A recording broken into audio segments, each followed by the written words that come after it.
Welcome to A Lunch with Biggie, a podcast about small business and creatives sharing their stories and inspiring you.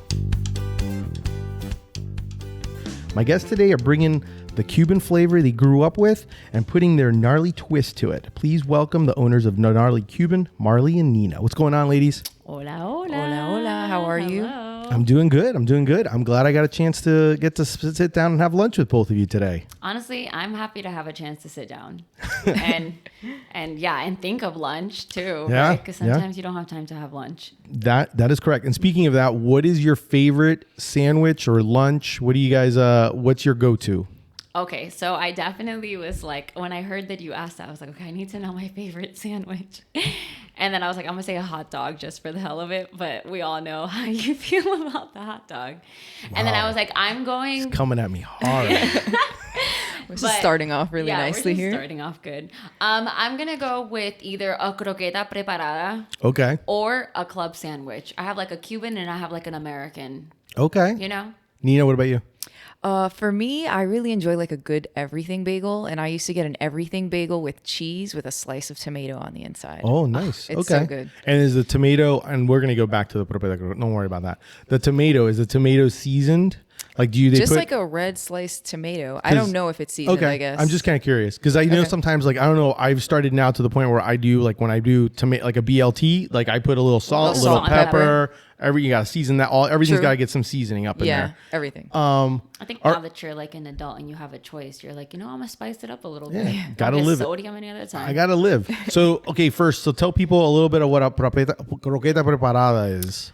Because they won't know what that is. So, and then then from there we'll lean into what Gnarly Cuban is and all of that. Okay, so a croqueta preparada is basically a sandwich. Okay, so it's between two breads. You have the croquetas, which almost has like a potato consistency on the inside, and they're deep fried. It could be ham, or I guess it could be of whatever you'd like to make it. I prefer ham. And you smash them in between the two buns or bread slices. And I don't know, I guess you can add like lettuce, tomato, a little bit of mayo, honey mustard. Some people do, a lot of times if you go to like a Cuban restaurant, they'll do a ham, they'll still do like the ham, like the cheese, and they'll do some croquetas. Like I do, when I order a Cuban sandwich, I will put dos croquetas inside of it. Delicious. And I call it el último cubano is what I call it, the ultimate Cuban, because that's like all the flavors right there. And then that way when they smash it, you got the Cuban, the croqueta added, the extra ham on it. Crispiness. Yes, wow. You got that fried, because literally that's what it is. It's like it's just fried goodness. Damn, you just put me on. Is what it is. I'm going to order that next time. I'll be like, can I get two croquetas on the side? That's how you do it. No, you say put them inside. You put them inside and just squish it down when they press it. And then, Sounds like a collaboration. I love it. I'm down for that. Okay, so tell people about the Gnarly Cuban. Tell people, like if someone says, hey, what's the Gnarly Cuban when they see you guys? The Gnarly Cuban. I feel like the Gnarly Cuban is a little bit of everything, but it's also a very Cuban, very gnarly, very conversational. I will definitely say that. And I don't know, it's like your modern, traditional take on authentic Cuban food, for sure. I want people to tell me that it tastes like their grandma's cooking, but at the same time, too, I want everyone to feel like welcome. So I feel like the Gnarly Cuban is a little bit of everything. Right. What about you, Nina? Yeah, I mean, I think we pride ourselves in having very authentic flavors, like our grandmother always used to do for us. You know, you would come home and grandma had this big and like tasty meal, especially if you had like a bad day or a hard day, and it just was very hearty and very homey. So I think we like to provide a space for people to enjoy a homey meal, but also feel like they're at home. Where she says conversational, we have a lot of of our customers that come around and they just want to enjoy un cafecito, gnarly Cuban empanada, and just to talk, like, and you just want to feel at home sometimes somewhere, and I think the Gnarly Cuban is that for a lot of people. Yeah. So just a few things to kind of drive home an idea of what it is. So you guys do Cuban coffee. Yes. You have iced and hot. Iced and hot. You have café con leche as well. We also have options. And that's something that's the part where I feel like that's like the gnarly and the twisted version of it. That's the gnarly twist, because I feel like now that we're older, we need options, right? Because when you grow up, especially growing up Cuban, like all you know is whole milk. Whole milk. And I don't know, it never affected you when you were younger. But now that you're 30, I'm like, I need some oat milk in my life. And I feel like this may sound biased, but let's just put it out there that oat milk is the best to go with your Cuban coffee. It's not almond milk. It's not soy milk. It's none of those. It has to be like oat milk because it's creamy. Okay. So you can't tell the difference. And it doesn't like change the flavor, right? Like almond milk would totally change the flavor. But, you know, Chef Marley also does, you know, black bean croquetas sometimes. Our jackfruit ropa vieja empanada is really to die for. It looks like steak, tastes like steak, but now you have another vegan or vegetarian option that you can pick from. We do gluten-free as well, which definitely makes it gnarly. Like you know, anybody is allowed to come here and eat. That's the Nobody's twist. excluded. I like That's to feed the twist everyone. of it. Like, as my grandma would say, like, you can never deny a plate of food to someone. So I'm like, if you come to the Gnarly Cuban, like, you're going to have something to eat, whether it's gluten-free, fried, home, coffee, pastelitos. Yeah. So come eat some food, some authentic Cuban food. And I would at least describe it as if you were to go. So it, like, and obviously for folks that are not from, you know, Cuban or from South Florida, you guys kind of bring almost like a pop-up version of going to the little cafe that you would find when you would find somewhere in Miami and you would get like, oh, I want a cafecito, I want a little coffee, I want an empanada, I want a pastry, I want, like, you know, I want this box of goodies, correct, you know, just or a bag of goodies to take home. Or you want like a rice box. Exactly. You got it like to go. Exactly. That's what we mostly say. I want to feed the whole house when I get home. And, you know, you exactly. have all these options and things and sauces and drinks. And like, you just had breakfast, lunch, and dinner ready to go in a bag. Yep. No, exactly. So what made you guys, so one, the name Gnarly, where did the name Gnarly Cuban come from? I was texting with my friend and I'm like, you know, I'm going to create this brand. I was like, you know what, we're going to do Cuban food. I'm like, but I don't want it to be too Cuban where like it's in Spanish and then like my American friends don't feel welcome because everybody has walked into a Cuban cafe and felt super out of place because the viejitos are looking at you hard. And I also didn't want it to be too American because I still wanted people to know that it was Cuban food. And I've used the word gnarly all of the time. I'm also notorious for gnarly Marley. People like meet me and they're like, she's so gnarly. And I'm like, I guess. And then they meet me and they're like, Marley? And I'm like, yeah, okay, I get it. It works. But I don't know. I was texting with my friend. I was like, I want it to be gnarly and I want it to be Cuban. And she's like, what about the Gnarly Cuban? And I'm like, I guess you're right. That's perfect. That honestly sounds like that's a go. I also wanted to make sure I didn't have to rebrand. I felt like the Gnarly Cuban can be anything. You could be the Gnarly Cuban. I'm the Gnarly Cuban. I don't know. Anyone could really be a Gnarly Cuban. Yeah. And I don't know. It's kind of universal, right? I love it. It's an awesome name. It's also very masculine. That's what I wanted to. I wanted to be like dominant.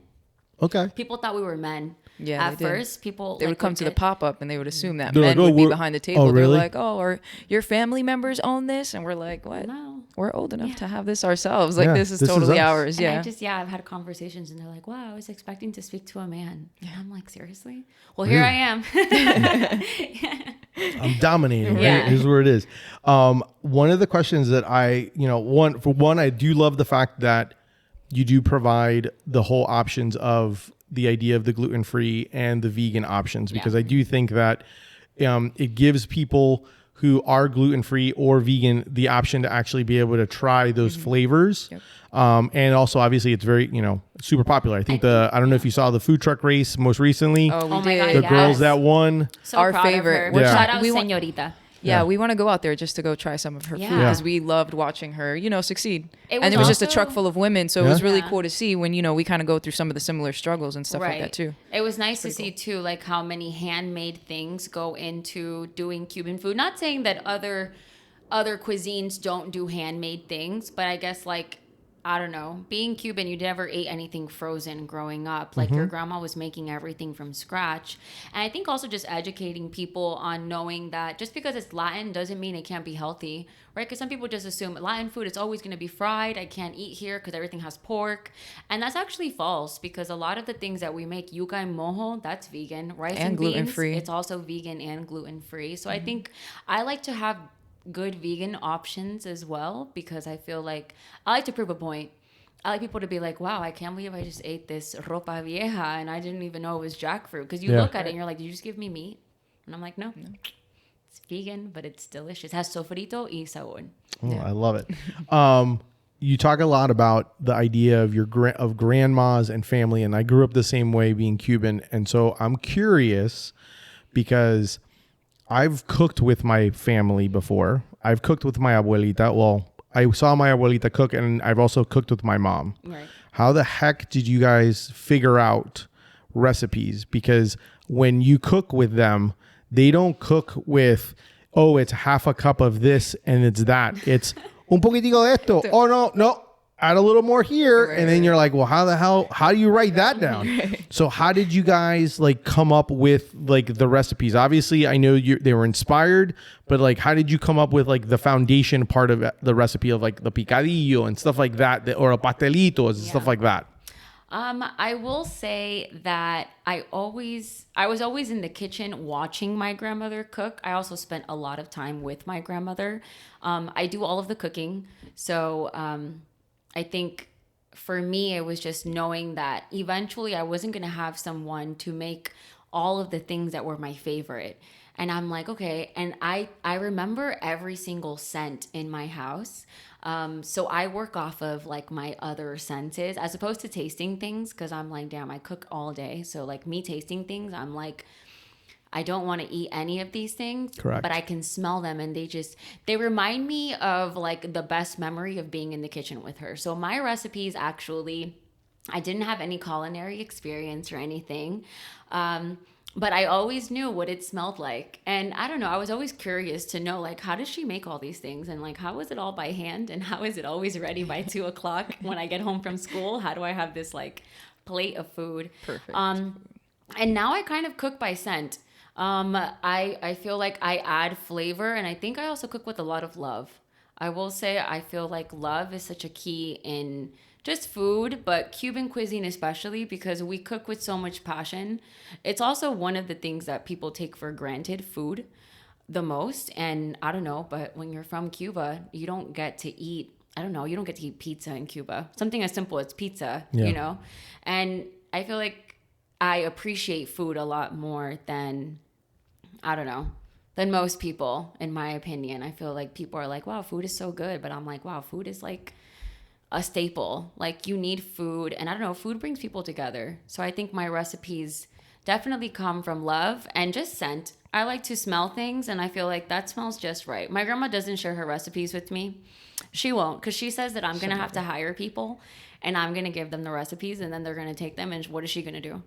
And I'm like, dude, it has nothing to do with that. I'm like, eventually I'm going to need help in the kitchen cooking. Because, she está viejita. There's ways around that, by the way. Yeah. Especially if you listen to Steve from Gideon's.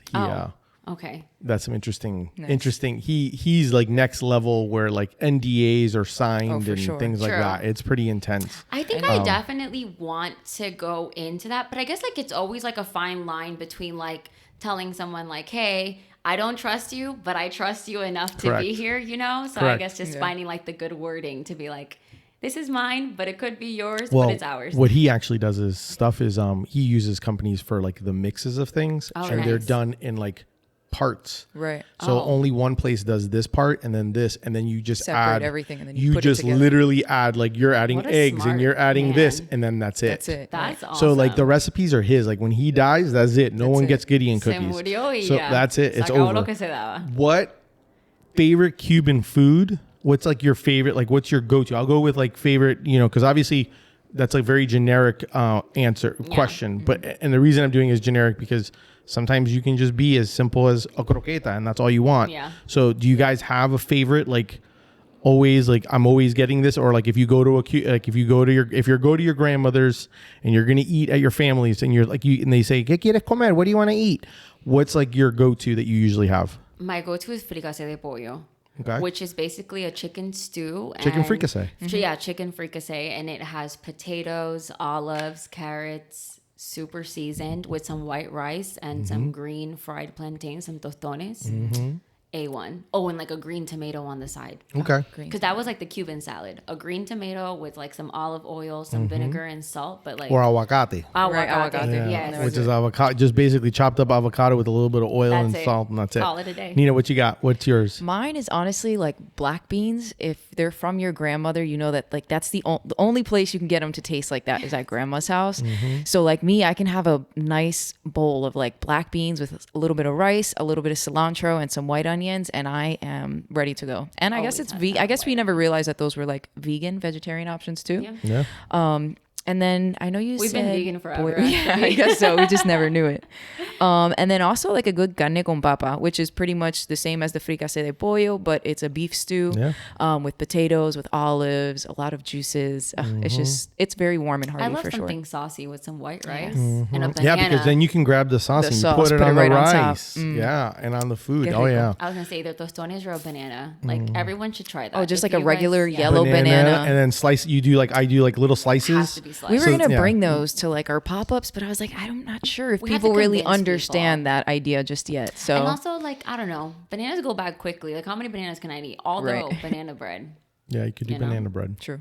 Yeah. My go-to when I go to a restaurant, if I go to a restaurant, because I know it takes a lot of time to make, Yes. is bistec empanizado with rice and black beans. Yes, with Like- like onions. Yes. Oh, And okay. because the breaded steak, like I've had my mom make it and I just feel like I feel horrible because it's like a lot of work and It it's a is. lot 2 of hours frying later, you got a and it's a steak. lot of everything. Yeah. So because of that, I'm like, I don't. But if not, I got my go-to and the go-tos in our house because since my mom now lives nearby Nice. and my daughter's now learning to cook with her, so Love she it. actually is like writing down stuff. Nice. She like she basically just learned how to make arroz con pollo. Qué rico. With some to- beer. Your daughter Yeah. just learned how to make that? Yeah, she learned how to make super arroz con pollo, and then like the one we're gonna try to do now for Christmas, because I want to learn how to make like lechon. I want to know how to make pork, and I want to know how my mom makes it in the oven because I've seen it large scale, but I Yes. want a smaller version of Smaller it version. that I can actually do. And like even though I love to cook, I don't know what it is. I don't mess with it You're because almost scared to do it. correct. I don't want to do a disservice, Right. and I'm like, Yes. well, why would I do it if I could just have my mom do it? Yo te Right. But entiendo. then at the same time, I'm like, and then so I told my daughter, I was like, listen, you love to cook. I'm like, it was like 1 week, and she spent a week with my parents, and I said, you need to tell Abby what Yeah. you love, Right. and what you love to eat. And one of them wasn't even anything Cuban because I grew up. I mean, I was like, I tell people I'm like the whitest piece of Cuban bread. Like my parents would eat. Like we would have, my mom would work a full-time job. My mom and dad worked full-time jobs, and I still had like lasagna made and ravioli and like we had all this stuff made, and then we would make Cuban food too. But it was like, we always had these meals, and I laugh because like my parents laugh at me when I tell them like, oh, we're going to have burgers for dinner. And they're like, burgers? Eso almuerzo, that's lunch. Like we don't eat that for Eso no es dinner. comida, eso es Eso un no es Yeah, snack. comida. that's like a lunch. Yeah. That's like a lunch, and same thing with sandwiches, like that. And I Right. think that's the Yeah. reason why I fell in love with sandwiches is because I didn't get to eat them. I didn't get to eat as often as I wanted them. And I Right. was just like, man, these are delicious. Once you turn into an adult and you have a choice, you're like, wow, all these different these Americanized All these things that I options. can actually eat. pizza bagels. These are fantastic. Well, you also can't eat rice every day after That's a certain correct. point, you know? Yep. I don't know. I'm 30 Which now. for them, Rice they affects me. that was a big thing. Everyone Yeah. would eat rice all the time. Yeah. I mean, we've tweaked now where we do rice cauliflower. We'll do cauliflower true. rice with black beans. That's a Oh, good and then idea. just do the Sounds black good. beans on top, and then you don't even realize Right. it, and it hides. And if you cook the cauliflower rice right, Correct, right. that's the key. Or if the beans are right. That's Yeah, all if you the need. beans, Good yeah. beans. Also, I'll Definitely. eat beans by themselves. We'll definitely like a black bean soup Oh yeah, with So good. nothing it's else. delicious. Just cilantro. But I think that's true. I think I hesitated making my pork for so long. So when we first started, my grandma used to do it. And I was like, oh, my grandma's the only person that can do pernil. Until one day I realized I had to make 8 pork shoulders. And I'm like, okay, she's not going to be able to do this. And she probably can't help me forever. And one day, I think also too, one thing that I learned, and I guess I can give you this as a tip too, is Yeah. that even though I season it Cuban, I cook it like low and slow, kind of like barbecue Yeah. style. So I think for me, like the sweet spot is like 280 for like 10 to 12 hours, depending on how large it is. I like it. It's like butter. You can literally pull the bone right out of I the love center that. and then it I just love melts. that. Well, because my grandma was like, do it for 350 for 4 hours. And I was like, shit, this thing is dry as hell. Yeah. I'm like, no wonder I never liked really eating it growing up. But Yeah. now I'm like, as long as I can pull the It's whole like butter. shoulder out and it's buttery, perfection. Con sofrito y un poco de As long as you ajo. have enough sofrito and it's like, well made. Yeah. That's all you need You cut the sometimes. skin Yeah, and you make like a whole pocket. The pocket is really to hold sofrito. correct. And then you stab Yep. it. That's where I get That's all what you my stab it anger and you stress shove out. it shove all in. You pieces up shove in all there. the garlic and everything inside of it, Everything. and then at the end you put a little bit of vinegar on top, and then you get the crackle of the The little skin. skin Qué crackle. rico. I'm hungry. Oh man, I'm hungry. When all you over make it again. though, you have to invite me. I'm a taste tester. Okay. If it's legit enough. My friends have asked me before because all my American friends are like, when you gonna make a roasted pig? And I was like, dude, it's not like you just go to the store and buy like because they're like, I want caja china. And I was like, it doesn't work that I'm easily. like, no, dude. Who's I'm like, gonna dig the hole? Well, that or like they want like the buy the box, caja. like you buy the box, and then even that, like you mess that up, like you and there's a whole art to it. There is. The butterfly. I mean, I've done it because I've helped family do it because I'm like I wanted to learn. Sure. But then after a while, I was like, I'm not buying a takes work. 50-pound pig and spending like 12 hours And now making you're this. seasoning it Now in you have like to the bathtub. turn And it. you gotta, and you have it like laying flat, Like a whole butterflied in dead your pig kitchen in the tub. table. Yeah. You know, and it's insane. We've had some weird traumatic. cases. Like, it almost looks like a dead body when you're It trying to does. drag it, and people look at your neighbor, your white American neighbors Yes. are Right, looking, you're going, like, who are they dragging? And it's like a pig, and you're like, somebody's coming out of the truck. I've actually ridden in the back of a truck with the dead pig because we had to go to the matadero, which is where you go to like the slaughter. the slaughterhouse, and that was always in Miami. Yeah. So you already knew I was always the smallest person, so they were like, she can go in the back, and then the pig would be laying next to me, and then you like hear like. Sorry, vegan people, but like you hear like the pig dying in like the process, and I'm Oh like, my oh gosh. my god, yeah, because it's like a whole matadero, like they're alive, Yeah, until they, I don't know, the crazy Put 'em those in their places car. exist, right? It's like 10 and traumatized PTSD. It is. So let's talk about traumatizing. We'll lead to traumatizing. Let's talk about like, I want to know. So obviously I'm going to ask the question about the good part, but I want to know what's the hardest part about the business? Sheesh. Oof. Because before I go this, you guys do this full time. So just to kind of preface a little bit, because I'm not a big fan of you having to tell your own story, like that much of your whole story, like to the extent, because I do some research. Yeah. You guys started in 2020. Yes. Right. And it was because you lost your job. Yes. And then it was one of those things that it inspired you, like, well, I want to go do, start my own thing. Yeah, we were like, well, what do we know? Well, I guess like for me too, I was like, what do I know how to do best, right? Because I mean, like some people can just pick up like a pen and a pencil and have like a canvas and they drew this whole thing and it was beautiful. I was like, okay, well, the best thing I can do is put some chicken to stew and that shit is delicious. So I'm going to go with the cooking style. Okay. And so I don't know, we started doing deliveries from home at first. And I literally would send a message to every single person in my phone. I would go and they'd be like, wow, I haven't heard from you in like 3 years. I'm like, hey, you want some food? I'm like, I'll deliver some food. And that's when like food delivery was essential, right? During the pandemic. So we had our Uber bags. So we would pretend we were doing Uber. Really, we were just delivering like our own food. Yeah. Mm-hmm. And so we kind of started with that. Yeah. And then, I don't know, and then we were like, okay, we need to make it official and like make like an Instagram and a logo and have the name and, the shebang. And I think I told Nina, I was like, okay, well, are you ready? I'm like, because like once this like pops off, like there's no going back. Right. You know what I mean? I feel like too, Cuban food is like international. Like everybody knows what a Cuban sandwich is. And I feel like other cuisines, other Latin cuisines, like you do know about Puerto Rican food and Colombian food, but Cuban food, everyone knows white rice, black beans, cafecito, and a Cuban sandwich. And guava and cream cheese pastry. For sure. I feel like Pastelitos. you don't have to explain it too much to anybody because we do have a lot of like American people that come. Yeah. But they know what those things are. Maybe they don't know what, and ropa vieja. People love ropa vieja. Yeah. Which is interesting to me sometimes. Yeah, it is. Because I'm like, old clothes? And they're like, yeah. To me, when I used to tell people that's what I would have, like, what would you have for dinner last night? And I was like, oh, ropa vieja. And they're like, what's that? And then I would tell them. And then they don't understand. And that's the thing. Like a lot of people don't understand. I'm like, ropa vieja really is like, it's like one of the cheapest cuts of meat and basically like just cooked and boiled, stewed over and over again until it got shredded enough and was and soft enough because you basically had to tenderize it. You like vaca frita? Yeah, vaca frita. That's fried. Fried like vaca frita is amazing. Oh, yeah, so exactly. So, okay, so going from there, starting that way, doing the delivery, then you kind of start doing pop-ups. Yes. So give people a little bit of an idea or a little bit of an insight of like what it is to be female-owned business, running a business. What is like, because obviously I'm a guy. I mean, I see things. I live in a house full of women, so I obviously do have a perspective of women. I'm all about women power, and I think they're the kings of the world, queens of the world. But I like being here. Thank you. So I understand, but I also understand like there's certain perspectives that I don't see, and whenever I have a female guest, I'm always curious on like what it is that Like what are we missing? What are we not hearing, or what is the struggle? Because we may have, you and I have some similar struggles as small business owners. Correct. But there's other struggles as well. So by all means, share with me like the good, the bad, and the ugly, I guess, of what about being the owners of Gnarly Cuban. I think so. We started doing pop-ups, and I guess like at first when you've never done a pop-up, you're kind of like, wow, this is going to be awesome. I get to sell food, a street vendor. I don't know, like you're looking forward to doing that, right? Because now you're meeting people. I think for me it was always talking to people.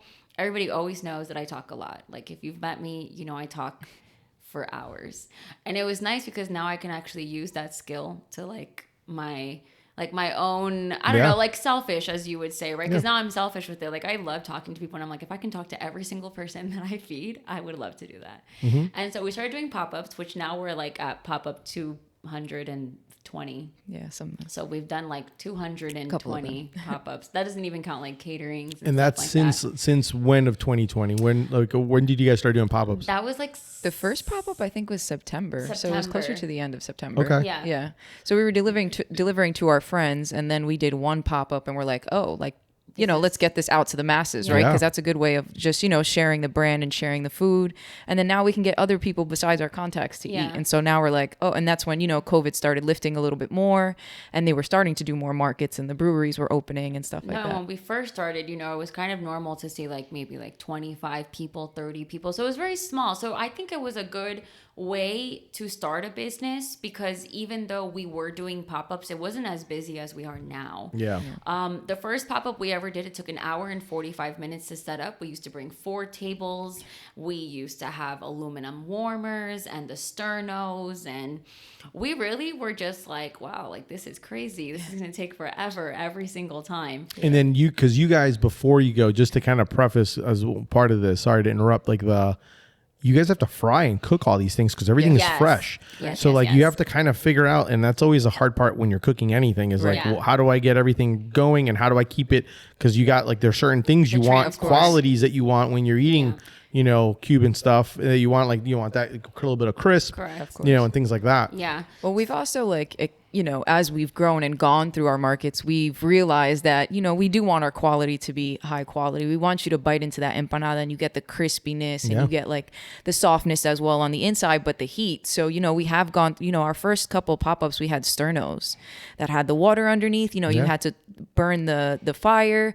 But after a couple hours, we would burn holes in our aluminum. And then so our empanadas were like floating. They were soaked. They were soaked. We would lose so many empanadas after working so hard to stuff them, to fill them, to fry them, to get them there, and then to keep them warm. And the thing is too is that like people always see us at the pop-up and they're like, you guys are so cute selling this food and now you sold out and all these things.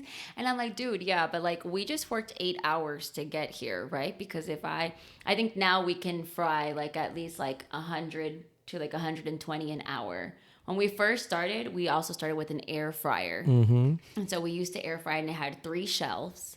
So we used to have to switch each shelf out, egg wash them, and then kind of like keep them in rotation. So I think like if we had to fry like 100 empanadas, it would take us like 6 hours, 7 hours just to do that. And I think now we're kind of like, wow, like we work so much more efficient now.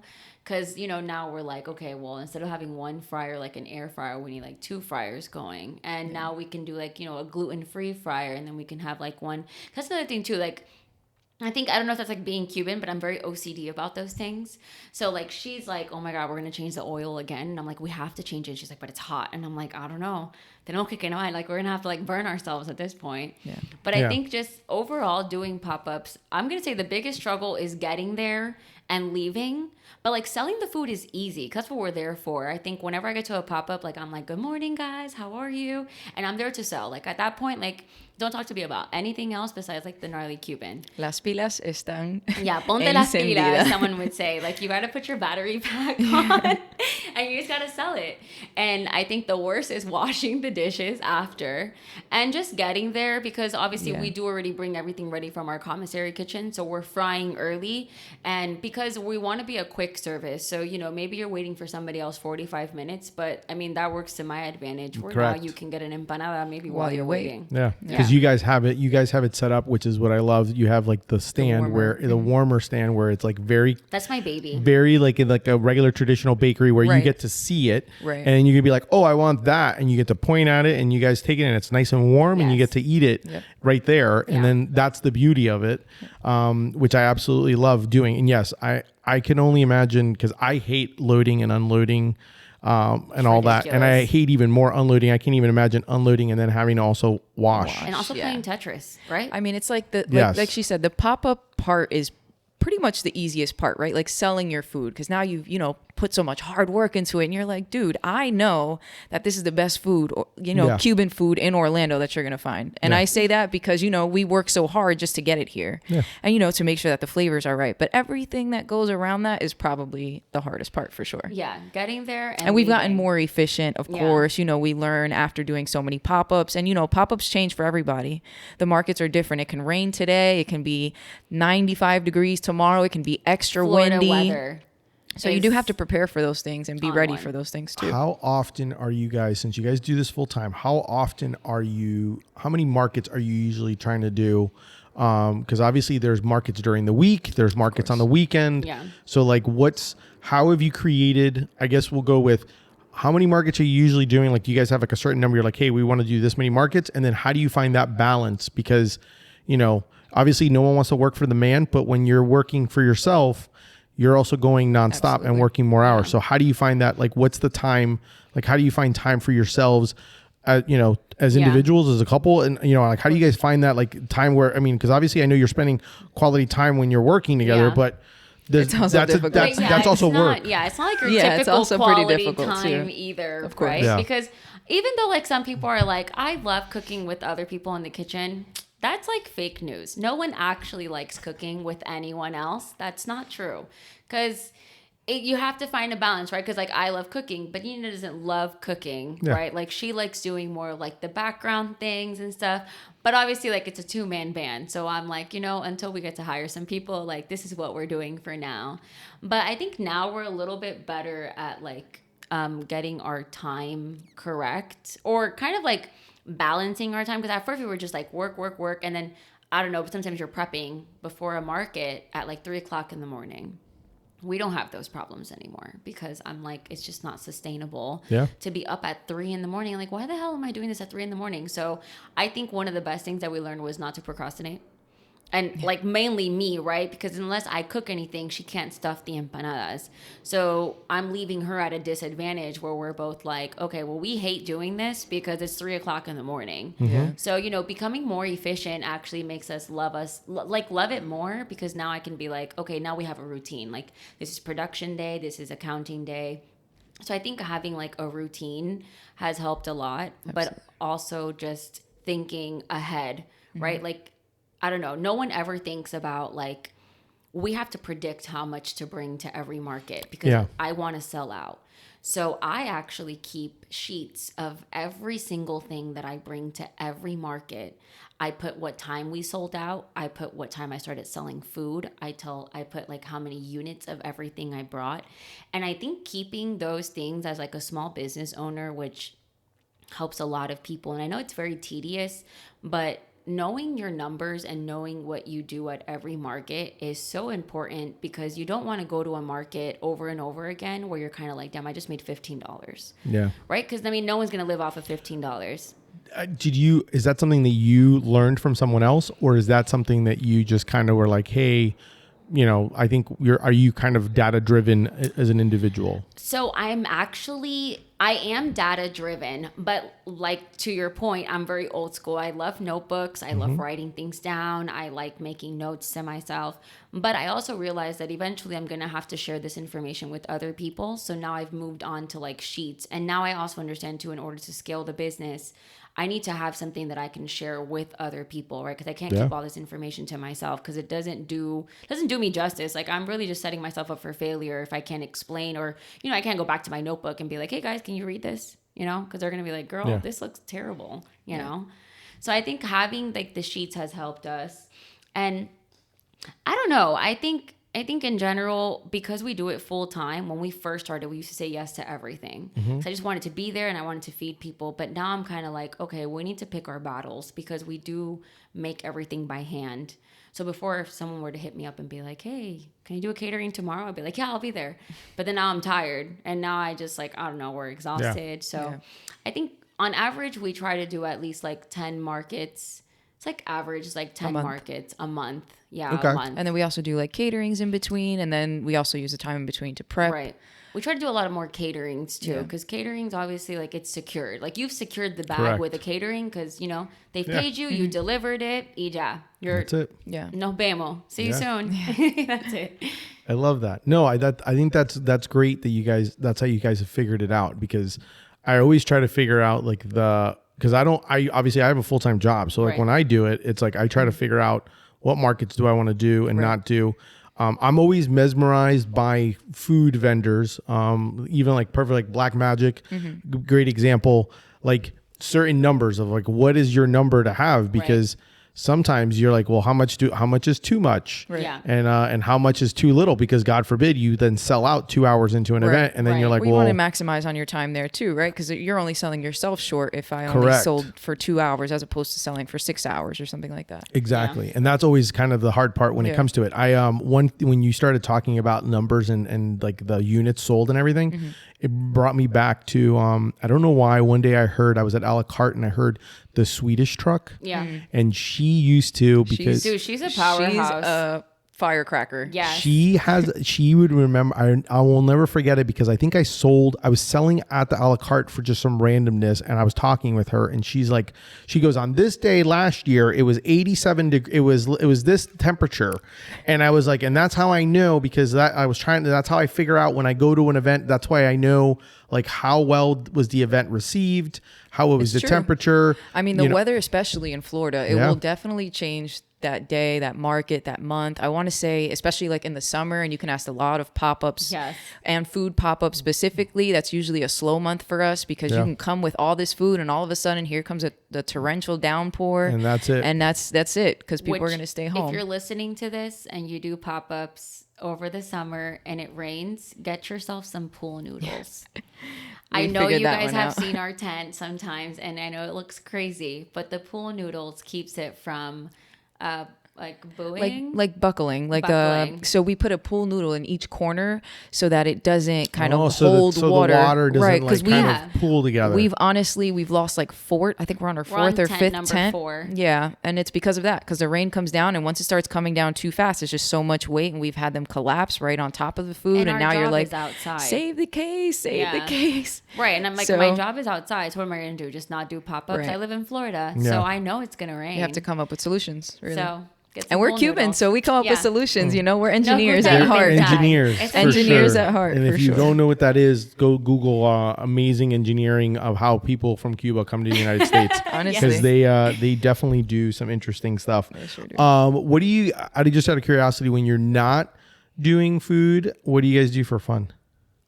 Honestly, you may have caught me at the guest house a couple of times. I think we like to go out actually and support other markets. We will go to other markets. I have seen you at other markets when you're not selling, and then it makes me weird because I'm like, "Are you guys sell out already?" Like when I see you, people see us and they're like, "You guys are here." Their eyes get red. You guys are here. Where are you? But then I'm just there because I think, like, to your point, you never get to speak to people. I really don't get to walk around and see what people. And there's a lot of like people that support us, so we would like to, in respect, support our community and support, Orlando and just coming too. out and being like, "Hey guys, how are you? What's up? I know it's a hot day, but have a good day. I hope you're selling. If you need a cup of water, we'll come right back and bring you some water. We'll bring it to you. Sometimes that's all it takes for you to get through the event. I don't know. Little things like that help out. People, I feel like as a small business, I love seeing like my friends or my frienders just coming out and being like, "Hey guys, like I came out for you," or "I came to buy some food from you," because I mean you could choose literally anyone else that day. I mean you have Uber Eats, everything is so convenient now. So because they chose me, I feel like that's special to me, so I want to reciprocate that energy. It makes me happy to go. I also love markets. I love walking around as long as the weather's nice, right? But especially now. This is like my favorite time because I don't sell during the summer, and so like now this is like my favorite time of the year to sell because it's like. I mean, for you guys, it's got to be just as difficult. I can't imagine coming, home with a bunch of t-shirts that are wet. What do you do? Now you Like, have what to do have you those. do? You have So to put them in the Yeah. dryer. probably why you Yeah. don't I summer. don't. So what I end up doing, that's the reason why I don't do any summer markets, because I can't stand with it. So what I do is I have a wall. I usually have walls that I can kind of put in. True. If it does rain, I don't put any of them in the dryer. I actually have like an IKEA drying rack. Oh, love true. that. And I put all of them in the drying rack so that they all dry. And since Nice. I only have used one, and then I literally, since everything is folded and wrapped already, I True. literally just can put like in their plastic containers. I just literally just start putting all the lids on. Nice. And then I just start trying to grab everything. You're And like, I quick. and you got to always play the game of like measuring of like, I don't want to move, I don't want to put my table too far up front. Correct. Right. Because if it starts Come raining, I need to be sideways. ready. And We do God that forbid, and then you have, and I have like a whole thing of stickers and Right. I hate it. I absolutely hate the rain. It's like, there's nothing. I don't not feel that like we talk about it enough. No. I feel like people be like, I love it. And I'm like, girl, I don't know. But it was tough. Especially when like your underwear is wet, your socks are wet. Everything is wet because even the tent is like dripping down as you're Right. doing it, or the Yes. fact that you have to try to grab everything and then you throw it in the car. And it's bad enough that it's Tetris in your car. Yes. Right. Like no matter what car, everyone's got it. Like whenever I've had people, when people go, hey, you want me to help you? I was like, no. The Don't worst even touch question. Don't even anything. try it. And then they're like, well, why? I can help you. And I was like, no, you're not. And I even Actually, I'm like, no. no, you can't help me because I know how everything goes and you're going to like, and It's no. gonna take me twice as long just to tell you where to put it rather than Or me to Exactly. just move doing it. things So you after know what? You've thrown everything. Exactly. I did that mistake one time. One time it started raining and I let people help me. I love everyone. Love you guys. Thank you very much, but please don't touch my Yeah, things. the only thing I basically grab the tent. That's the only thing that's like not covered. I just throw it Yeah. in, and then I like when I get home, I try to open it up somewhere to Dry try it to out. dry What it a up as hassle. much. It's definitely Florida life. Yeah, that's definitely the one that kind of gets. But I mean, I comes love with the territory, I guess. I love the markets. I mean, Yes. I definitely, to me, that's what brings life to it, because Absolutely. like you, Correct. when we were talking, like when people actually come and talk to you because they like either one recognize you or want to talk to you, Yeah. or because they follow you, and like in that aspect of it, like the socialization aspect of it is what gives me like the energy that I need. Like I feel like even though Correct. it's exhausting and it's a long day because you're standing and you're doing everything, but that's like the whole thing. Like I'm like you, Marley. Like I love talking to people about sandwiches, and then I got to roll my eyes, and I try not to roll my eyes because I'm like, when they're like, oh well, I love going to Publix for sandwiches, and I Oh said, my yeah, that's great, goodness. but like, have you been to these But other like, places? there's these other places, And right? I'm like, what? Like you're literally in the milk district. Have you seen like Correct. we're like in the alley of like all sandwiches, Right. and they're like, oh no, I've never been there. Yeah. I've heard of them, and then you're like, dude, Seriously? Just try It it. also Just give makes your it community more- a chance. Yeah, but it also makes it like more intimate, Yeah. right? Too, because sometimes you don't even meet the person who owns the business. I'm not saying like you should. Maybe of course Yeah. people are busy, but I kind of feel like I don't know. Now people can be like, oh, I know exactly who's gonna sell this t-shirt, and most of the time, some people literally will tip me because they've spoken to me and they haven't even like ate the food yet. And then when they eat the food, they're like, dude, that was such a good conversation. And now I've had the food, Yeah. and I'll come back because now I want to talk to you more. Because Right. the conversations we have at that Gnarly Cuban tent, For sure. I almost feel like it's like taxi cab confession. oh really? Like do Yes. people actually just start Oh, confessing you absolutely. things? I know so. They get very intimate with us at Really? points. And obviously specifically her, but like sometimes just people Like people just feel comfortable. They I'm just wanna not be like, afraid to have a conversation. Like, About if you want to anything. talk about bowel movements, Yeah. I'm here for you. Okay. Right? Because we all Well, need them. We if all you're got having, them. and if you're having, the hard part is if you're having cafecito, I mean, Hello. sometimes Right, that right, right. coffee makes you, It takes- it just yeah. happens. you know, and that if you have conversation trouble, always comes into Yeah, play it too, does. right? 'Cause Really? because I'll be like, well, we got options. If you don't want to have diarrhea all day, you can have an oat milk, and they're like, sign me up. I'm gonna have it. Right. Because the only time people make exceptions with whole milk is with Cuban coffee, because they feel like it doesn't taste good with any other milk. They don't care, but you will sacrifice your gut Yeah, for Cuban you coffee. Will. You will. So, who came up with the idea? Since you brought up the café con leche and the coffee, who came up with the idea of getting it like in the little containers and all that stuff? Because that is like, that stuff People is like, love it's like a those. They magic love those. potion. It is amazing. I think both of us. I will say I'm more of like a hot coffee drinker. I never really drink iced coffee till, okay, we're not sisters. We are dating. Because people are always like, are you guys sisters? But when I started dating Nina, basically she's like, I love iced coffee. She's also from New York. So she has like probably like 4 iced coffees a day. And you don't really have like a hot coffee. People are not making coffee in New York. They're just like, dale, nos vamos. Yeah. And if I find the nearest Starbucks or, you know, whatever, coffee shop. Or Dunkin' or whatever. Right. Yeah. And we also didn't want to work as hard, right? Because now I don't have to do anything. That's like another item out the door that I just get it from the cooler. I take it out. I didn't have to, you know, pour it or ice or any of those things. So I think logistically, we try to think too of like, especially because we do run the market world and the pop-up world, we want something like quick service fast. Because now I have to bring ice. Now I have to figure out how the ice stays cold, how the coffee stays fresh, how the milk stays cold. So I think together, Florida is like iced coffee queens. That too. People it's always hot too, right? We always wanted to have coffee, but we're like, dang, it's summer. We can't bring coffee because they're just not going to buy it. So what can we, you know, offer? Yeah. So I just thought of iced coffee because I think it was because they're great. Like the little packaging is like the little square little. It's like a little milk. It's almost like an adult milk carton, right? But it's like the plastic one. I've seen it. Like it's almost like the closest thing I've seen is like orange juice. I've seen orange juice sold that way. Yeah. That way. And it's just great because you have it set up where it's like you have both the oat milk, you have the regular, you have it in a cooler. You can basically go and grab. Yeah, that's it. And it's perfect because it's like the perfect little pick me up. Yep. Yeah, and it's just enough. Like, you know, obviously if you want more, you can get another one, but it's like just enough to get you like that little extra. I've seen people drink like 4 or 5 of them. Those at a market. And I'm like, y'all know this is espresso. This is Cuban coffee. I'm like, you need some water. Take a seat. I love it. What advice would you give someone that's starting out and wants to start something? I would say having a routine. Having a routine and also having confidence. Like if you're going to do something, just like, I don't know, I guess in Spanish you would say like, voy a mí. Like I'm going to do it, but like I'm betting on myself to do it. Like I feel like a lot of people start things and then they're kind of like, well, I didn't get like, you know, the feedback that I wanted to get. But I mean, you're not going to be everyone's favorite.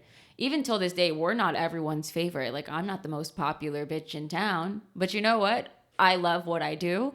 I do it with confidence. We accept everyone. So I think being confident and having a routine. Don't be a procrastinator. And if you are a procrastinator, definitely discipline yourself to know that like I need to be done at a certain time because I need to go to bed, or I just don't need to work anymore. Like you have to have a stop point, like a stopping point, because I am a workaholic, but I like being done at a certain time so that way I can, you know, hang out or relax or clean my house because, you know, you got things to do. Yeah. Because you don't just run the small business. Now you're also like, oh, I still have to do laundry. You have to eat yourself. You know, you actually have to eat, cook. I don't know, you got to leave your house. Yeah. Things like that. What about you, Nina? I think the routine was definitely a big thing for us because at first we just couldn't get that down, right? Your markets are on Thursday from this time to 11 o'clock at night. Then you have another one Saturday morning and you're like, oh my goodness, we didn't know. Things to do. Yeah, we're like, wow, the bathroom needs to be cleaned. And, I forgot to eat now because I've worked so many hours. So I think we've figured out a routine now and how we work efficiently with each other as well so that we do have a day off, whether that's even it might be Mondays for us, and we might be sitting down doing some accounting and some, numerical things and stuff like that. But at least it's a time to just sit down and like bring ourselves back to like kind of reality, because you after a pop-up I feel like we're on such a high sometimes from like talking to all these people and just working and running and your brain is just always going. So it's good to kind of just like stabilize yourself a little bit and kind of and just reflect and bring all your ideas, because us having those conversations on Monday mornings, we're like, wow, now we've figured out time management better, or we figured our numbers out a little bit better, or we figured that it rains through this time and this time, so let's maybe try to do earlier markets or something like that. So I think we come up with our better ideas on, the days that we are off, Mondays and Tuesdays, because now we're reflecting on what went bad, what didn't go bad, what could have gone better. Also, it's okay to say no. It is okay to say no. I think owning a business, the best thing you can do is saying no. Only because people think that because you're not at a market that you're not doing anything. Mm-hmm. And I'm like, that's such a perception. Yeah. It's like not correct. Like even though I'm not at the market, I'm probably actually doing something. I'm prepping for a market. It's just none of your business. Yeah. You know what I mean? Like people are like, what are you doing? And I'm like, I'm probably working. Yeah. Or doing something to get to my next market, or just like the next day. For sure. Sometimes you just want to be a couch potato, because honestly, social media. You need to be able to have that. You need to be able to have my that. My ankles need it sometimes. We're just standing so much, carrying this, carrying that. Do you So it guys just feels good. do you guys have like a anti-fatigue mat? I was like Kickbright actually does that. They actually bring mats. We to don't put on have the one on our floor. pop-up, but we have one in like our commissary Yeah. kitchen, the Yes. cushion the foam. mat. Yes, yes, yes. And it helps. Yes, it does. feel like But there are, like, I 3 of think them. 16 hours in, sometimes you don't even know what's Yeah. left from right after a No. while. That's No. another thing too. Like we try to do. So I think now what I love to do is like predict my whole month. So now I know how much I need to make at the beginning of the month to get to like the end of the month, because budgeting is really important as a small business, especially like food costs with like everything being We don't have enough money. Not that we don't have 200% enough money, more. but you just don't want to waste money either, right? Correct. Like you don't Yeah. want to go there, set You up just all these can't- things, and yeah. come back with a lot Just of can't food. go to Publix and be like, I need some Swiss cheese, right? Because now Too expensive. you don't have money to go to Publix and give them your Swiss cheese. Like you need to go Yeah. and be like, I need to buy it in bulk. And I think that's another thing that we learned too. Because at first I was kind of like, oh my god, I need cups. I'm just gonna run to the nearest store and I'm gonna spend $25 on cups. Yeah. But now I'm like, okay, that doesn't make sense. And if I want to keep growing, then I need to scale it correctly. So I Right. think because we do it full time, we're very frugal. As you should I'll be. eat white Yeah. rice and black beans for 5 days. I don't As care. you should be. Yeah. No, I totally get that. Yeah. Totally get it. What before we wrap up, I'm kind of curious on how, because you deal with the world of food, and I kind of know there's like, we live in and you said social media, and we live in a world where like obviously like you have like everyone's easy to shoot out like off the hip. How do you guys handle that aspect of it? How do you handle the aspect of the crap, like a crappy review, or just someone like, oh, I had this and I wasn't like, and then it's like, you know, and like that's got to be tough, because obviously you're, like you said, you're putting your heart into it. Right. Like, how do you guys there's like, that's like the great part of it is like when you get like the love and you get like the followers, Yeah. but then that's just like the crappy part of it. Like how hard, like how do you guys disconnect from it from sometimes? Like obviously you got to try to fix it, but then at the same time you got to There's kind also of, like a flip side to it, of course. you got to you got to do a disconnect and be like, well, what the heck? This person just, you know, they could have just come to me and said, hey, Well, I would like to curse some of these Yeah. people out sometimes, Correct, but you know, correct. you just have to do it in a, I guess it's like a professional way. You tell someone to F off in a nice way. Yeah. As nice as possible. You know what I mean, too? Yeah. And I think Nina taught me that. She's a lot more like level-headed when it comes, because she's also like managed events and stuff. For me, I think the training that I got from like my previous jobs, I was just like, obviously the customer is always right? Like I'm also not going to argue with people. So I think whenever I do read a review, whether it's good or bad, I think I always like kind of step back and I'm like, how could I have made that experience better? But also some people are just like assholes and they just want to ruin your day because they waited like an extra 3 minutes for something. And I'm like, you know what? Those aren't even worth responding to. Yeah. Yeah. Because really they were just there to criticize you. They didn't even care that, they didn't care with the fact that you made this by hand. They ate it. They may have loved it, but because, maybe you took too long because you are a small business and you are, you're doing the best that you can under the circumstances Correct. given. Right. So I really don't, I don't reply.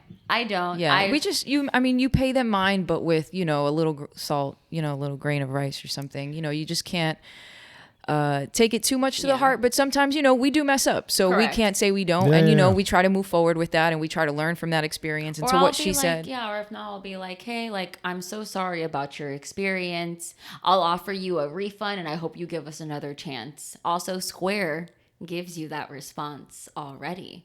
Because they give you an automated response, so you can make it easier. You can. So like someone has like a bad review, then you can kind of like read it and you can be like, well, hey, so-and-so, so sorry you didn't like it. Let me go ahead and refund this for you. Obviously with reason, right? Like I'm not just refunding everybody's Correct. money. But we also don't get like terrible No. reviews, which Yeah, is no, nice we because don't. I feel like everything with love kind of comes back to you. So even if some people did wait 30 minutes, when they get to the front of the line, I'm not looking at them like, oh my God, get out of my way. Or, I'm crazy. Yeah, Like, you're I have treating a- everyone the same way. You're giving. I like you're, to say the Gnarly Cuban is very much like experience based, and then the Yeah. plus is like the food is just so good. So we Yeah. do try to pride ourselves in like the experience, because once you come to the register, you don't mind that you waited 10 or 15 minutes in line, but now you have your food and it's right in your hand and you're ready to eat it. You also have your individual 2 minutes with us too, or however long it may be. Like I don't rush people. Right. A lot of people don't know what the menu seems like, so I don't mind explaining. And you got gotta to explain Explain it Yeah. to them. Yeah. How many times do people First be like, timers. what's on the menu. And I'm like, seriously, I printed it. here I 4 blew ways. it up. I mean, it's also visual. You do have it Right. written on like On the warmer. Well, that's On why the we warmer. did that, because Yeah. people would ask and they would ask, and we have them posted everywhere, whatever the case is. And, sometimes you got to just dumb it down a little bit. No, that's What just can you how it do? is. Some people really don't be reading either. Well, you know what it is? It's like, and I understand, like you go and then you have like, it's like everything and you're like, where do I look? Yeah. Where am I supposed to go? Where And do I it's start? like, So many and things we're, happening like, at once. Yeah. And then it's like overstimulation because you see so many different vendors. Correct. Like sometimes people are like, oh, I didn't even see this. And I'm like, yeah, it's because you were like literally just like Looking walking past it. aimlessly Right. and not looking or paying attention. So like a lot of times I will like, I love doing that. I like where I'm seeing someone, or if they see my stuff and I see them from far away looking at it, and I'm like, yeah, he's just trying to figure out what the hell I am. I actually will be like, hey guys, how Yeah. are you? Yeah. And then they come Yeah. closer and I'm like, hola, Yeah, I'm like, oh, hola. I don't bite. Come over here. I'm Right, like, right. I'm like, this is all, and then you kind That's of the Cuban in us too, though. I think we're like salesmen at ven heart. pa acá. Because sometimes you see people at a market and they're just kind of sitting on their phone, and I'm like, Yeah. you're probably not. You're not really selling if you're Yeah. just That's a good quiet tip, to too. yourself. But Don't be on your phone during a market. I think that's one thing for us is we're always on our feet. We're always got music on the back. We're always like, I think one thing with the Gnarly Cuban Always is twerking it. it's allowed us to be ourselves. Yeah. You know, sometimes you have to step into like a corporate square and be this thing. And like for us, like I'm just Nina from New York, Cuban.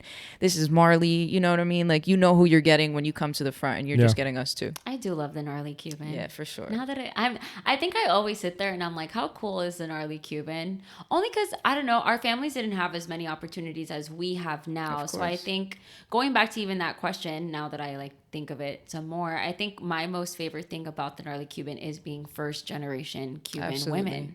And my grandmother sees me like working it, and she's like, dude, you're fucking rocking it. Like that's so cool that you get to like. Well, we still have family in Cuba too, Yeah. which are who are still going through the same struggles. And 60, 70, 80 years down the road, they still don't have a slice of bread to eat. They're getting, and I mean, maybe to the listeners now, you don't understand how difficult it still is in Cuba, but Correct. you can't just go to the store and buy eggs or buy empanadas. And like even if you do, the government just gives you a kind of a quota for your family, and that's it. That's all you can have. You don't also get paid so enough to buy expensive. anything else.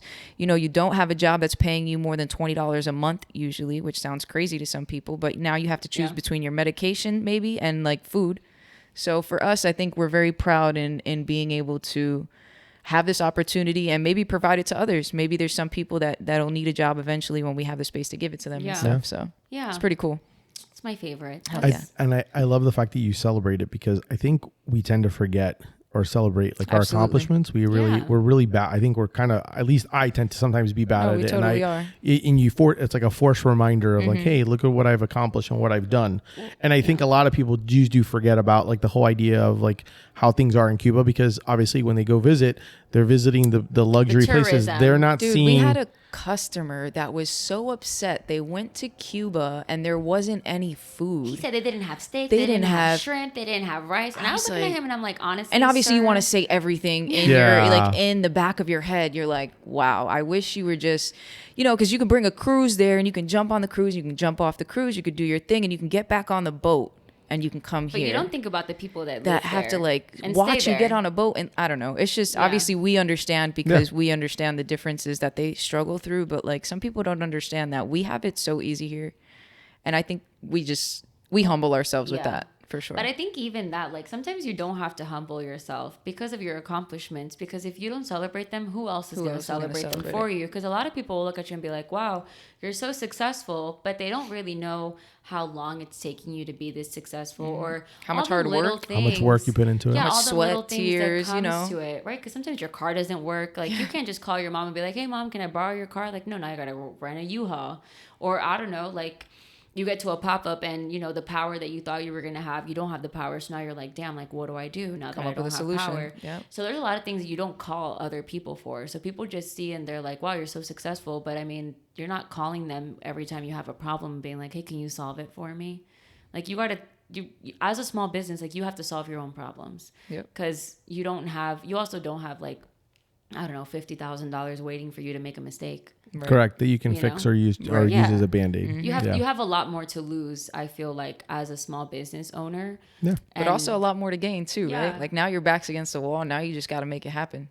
And I think that's how As we've I tell done it. people, I'm like, we're twerking it. People feel like, what are you guys doing? I'm like, I'm twerking it. Twerking I'm it. twerking it. Yeah. I I'm am making it work. Yeah, Yep. exactly. Doing what you can.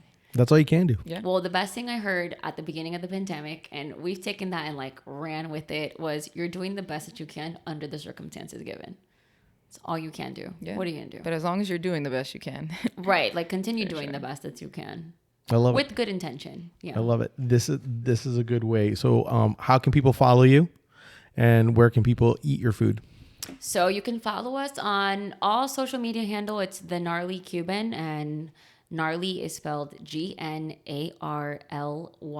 So the Gnarly Cuban. Facebook, Instagram. I got a Twitter if y'all trying to talk some shit too. Honestly, it's a good time. And we do a lot of markets around town. So if you go to our website, we have a calendar on there, and we make sure it's always updated so that way you can come, hang out. And The website is thegnarlycuban.com. True. And that's also how you can do order catering if needed. Yes, you can Catering. also order catering. We do a lot of catering around town, your luncheons. Mm-hmm. We do a lot of things. Actually, City of Orlando, which is pretty cool. We Yeah. actually do a lot of like sustainability events with them. I love it. It's cool. Yeah. I love it. Yeah. Thank you both so much for coming. I appreciate you guys taking the time, especially since I know a lot of market. It's definitely market season. That's So sure. I definitely appreciate you having lunch with me. That's our show for today. Thank you so much to Marley and Nina of the Gnarly Cuban for coming on and having lunch with me. Definitely make sure to check them out. And I always say this, and obviously I don't know if you guys listen or not or do it, but I want selfies, people. I want, like, if you're eating at one of my guests' place or wearing their stuff or anything, I want selfies. I want For you sure. to support and share and be able to do all those things, because that's kind of how we all grow. I don't, that's none of this Facebook ad nonsense. We're doing, word of mouth. This is what I Yes. want. So definitely check them out. Definitely go on and give them a follow. If you enjoyed the show, make sure to subscribe. If you want to support me, you can check out my brand, Deli Fresh Threads. Do some shopping and obviously tell your friends there. Thank you. Until next time, keep eating sandwiches and follow your passion. Thanks, everyone.